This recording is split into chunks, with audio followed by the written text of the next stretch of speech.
Je m'appelle Carole Cartron, je suis infirmière depuis maintenant 20 ans et j'ai été infirmière dans les centres hospitaliers pendant 10 ans et actuellement, ça fait depuis 10 ans que je travaille dans le milieu du handicap.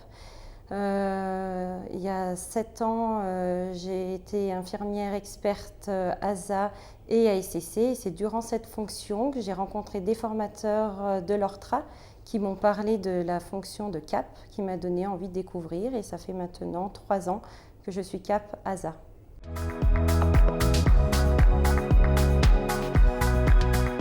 Alors, on a surtout un accompagnement pédagogique individuel où on se rend sur le lieu de stage ou de pratique de l'apprenant. On peut aussi les accompagner sur les travaux qu'ils doivent rendre à l'école en les corrigeant ou en les aidant un petit peu sur la formulation des phrases.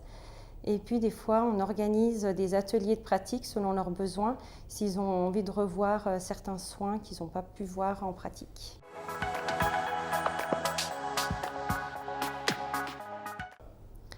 Alors il faut être disponible car quand l'élève nous appelle, il faut pouvoir répondre rapidement à ses besoins.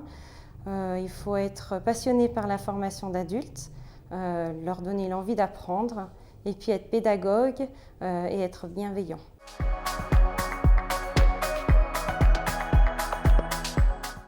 Alors personnellement, c'est enrichissant car on a des beaux échanges de pratiques, c'est des beaux moments, des échanges humains.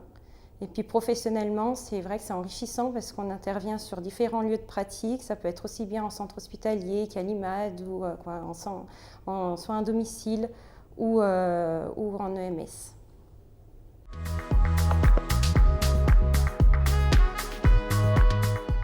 La possibilité de faire un encadrement ou un accompagnement individuel et pouvoir travailler comme on l'entend, en fait, s'organiser. C'est nous, en tant que CAP, qui organisons les réunions tripartites, les matinées cliniques, forcément en fonction des apprenants et du lieu de pratique. Mais c'est vraiment nous qui déterminons les dates et ça, c'est un plus de pouvoir s'organiser comme on l'entend.